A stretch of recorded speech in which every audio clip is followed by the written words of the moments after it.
Assalamualaikum warahmatullahi wabarakatuh. Perkenalkan, nama saya Angelita Berlanti dari kelas 12 IPS 2 absen 4.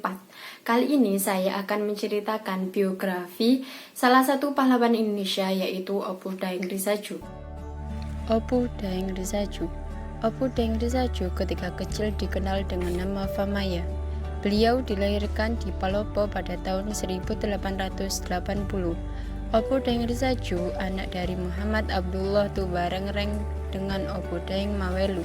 Nama Opu Daeng Risaju merupakan simbol kebangsaan kerajaan Luwu. Opu mendapatkan gelar ini ketika beliau sudah menikah dengan suaminya, yaitu Muhammad Daud.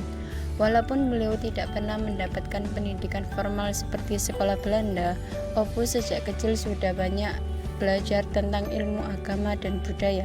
Beliau memang seorang buta huruf, namun beliau banyak belajar tentang Al-Quran, fikih, nahwu, syaraf, serta balagha. Karena beliau hidup di lingkungan bangsawan, beliau juga belajar nilai-nilai moral dan tingkah laku. Pada tanggal 14 Januari 1930, Opu Daeng Risaju terpilih sebagai ketua partai PSII di Palopo. Namun Belanda menganggap beliau berbahaya sebab beliau banyak mendapatkan dukungan dari rakyat. Karena hal tersebut, Opu Daeng Risaju dipenjara selama 13 bulan. Setelah beliau keluar dari penjara pada tahun 1932, beliau mendirikan cabang PSII di Maili, yang membuatnya hampir dipenjara lagi. Pada tahun 1933, Opu Daeng Risaju berangkat ke Kongres PSII di Jawa. Dari Sulawesi ke Jawa, beliau menggunakan dananya sendiri. Sesampainya di sana, di kerajaan Luwu, dalam intervensi Belanda tidak suka, sehingga Opu Daeng Risaju dipenjara selama 14 bulan. Pada tahun 1945 hingga 1949, Opu Daeng Risaju kembali aktif berjuang. Kali ini beliau melawan tentara Nica. Belanda ingin kembali menguasai Indonesia termasuk wilayah Luwu. Ketika saat itu yang berperang adalah pemuda, maka Opu Daeng Risaju menjadi penyokong dengan dua jenis, yaitu mobilisasi dan doktrin perjuangan.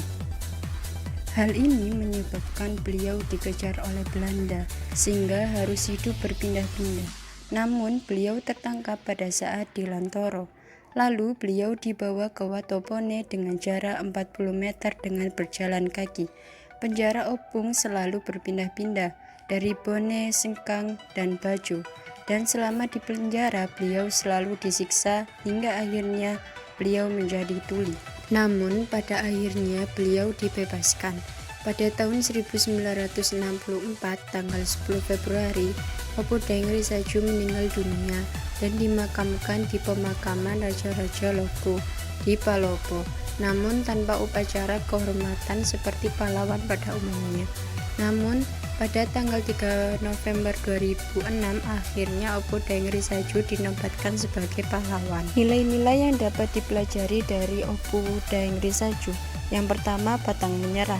Meskipun Opu Daeng Risaju sering bolak-balik masuk penjara, beliau masih tetap memperjuangkan wilayah Luwu. Yang kedua, rela berkorban. Meskipun beliau harus mengorbankan keselamatan dirinya, beliau masih tetap gigih dan memperjuangkan wilayah Luwu. Yang ketiga, pekerja keras. Meskipun beliau tidak pernah mendapatkan pendidikan formal, namun beliau masih tetap belajar di bidang yang lainnya. Nah, itulah penjelasan dari saya. Semoga bermanfaat. Wassalamualaikum warahmatullahi wabarakatuh.